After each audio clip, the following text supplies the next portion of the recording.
Hello and welcome back to the WSMX programming training. In this lab recording, we are talking about lab number 3, task number 2, or in short, task 3.2.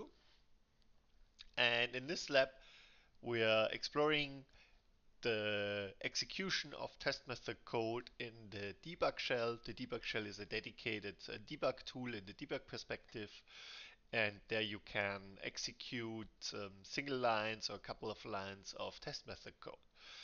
And yeah, we are following the steps as here given in the lab manual. And I think for that, I better put it aside here and we directly jump into my smart test session. And one of the first um, actions is to open the distortion test suite, and then in the test method code we jump to line number 55. Here we set a breakpoint at the set result spectrum, and we gonna set a second breakpoint here in line 57 where we actually evaluate the fundamental power. Okay, and then with that we gonna actually start a debug session. So for that we just simply click here. We confirm that we want to switch. We still have our breakpoints here, and now the thing is that we go to the distortion test suite and execute it, and then you see that we stop here in line 55, right where we set our first breakpoint. Now the thing is that we switch into the debug shell, and you already see that here I copy pasted some um, Java code. So what we're gonna do is basically we gonna execute this one here, and then I just added another line here where I wanna print basically the fundamental power of the result spectrum.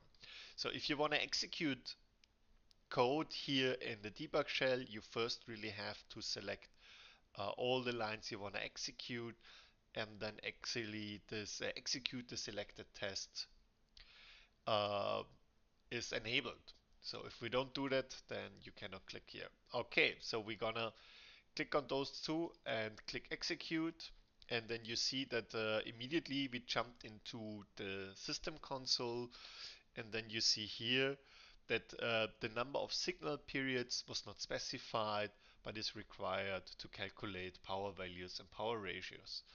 Please set please use the set periods method to set the number of signal periods before calling this routine.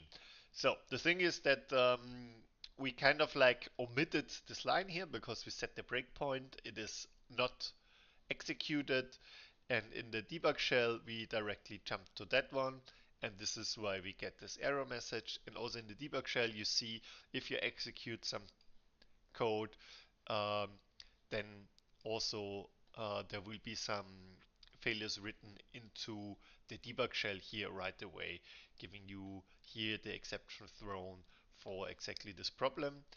Um, so what we're gonna do now is we scroll up here to, oh, I'm not in, I'm sorry. I think that looks better now. We here in the toolbar, we're gonna click on the resume button, and then you see we jump to the next line here, right where we set our next breakpoint. We're gonna delete that one here, and if we wanna now execute exactly this code snippets here again, then we again jump directly into the console. But I mean, those lines here were from before. We can also, wait a second, we could also just simply, gonna show you later. But what's new is basically that here now we have printed out this line here, what is exactly the one we have specified here. So you also see that here we are missing this error message. We could basically just go here. Let me first clear the console. Um, let's execute that one here again, and then we jump right way to the system console, and you see there's no exception thrown anymore, and we are fine to execute this test method code here. Okay, I think that is basically it for this task. So with that, we just want to draw your attention to the fact that we have this debug shell and that you can directly jump into that one and then execute test method code. And I think also with that you can combine this with other debugging tools. And that's it. And we will continue with the next task in a separate lab recording. Okay, thank you and hear you later.